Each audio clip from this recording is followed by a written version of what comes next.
Masses NTR నటిస్తున్న the most awaited movie దేవర ఎప్పుడెప్పుడు release అవుతుందా అని అభిమానులు ఆసక్తిగా ఎదురు చూస్తున్నారు.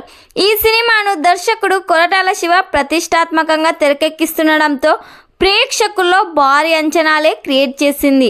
ఇక ఈ cinema posters, teasers, first song ఈ సినిమాపై అంచనాలు రెట్టింపు చేశాయి.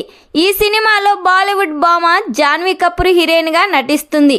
ఈ సినిమాకు సంబంధించిన జాన్వీ కపూర్ ఒక ఇంట్రెస్టింగ్ విషయాన్ని వెల్లడించింది. దేవర సినిమాలో సౌత్ ఇండస్ట్రీలో ఎంట్రీ ఇవ్వడం సంతోషంగా ఉందని ఆమె తెలిపింది. ఈ సినిమాలో ఆమె పాత్ర చాలా బాగుంటుందని, దేవర పార్ట్ 2లో తన పాత్రకు మరింత స్కోప్ ఉంటుందని ఆమె చెప్పుకొచ్చింది. దీంతో దేవర పార్ట్ 1లో జాన్వీ కపూర్ పాత్ర ఎలా ఉంటుందా, పార్ట్ 2లో ఆమె పాత్రను హైలైట్ చేయనున్నారా అనే ఆసక్తి అభిమానుల్లో నెలకొంది. ఈ సినిమాకు అనిరుద్ధ్ సంగీతం అందిస్తున్నారు. ఈ సినిమాను సెప్టెంబర్ 27 పాన్ ఇండియా లెవెల్లో రిలీజ్ చేస్తున్నారు. మరి ఈ సినిమా కోసం మీరెంతమంది వెయిట్ చేస్తున్నారో కామెంట్ చేయండి.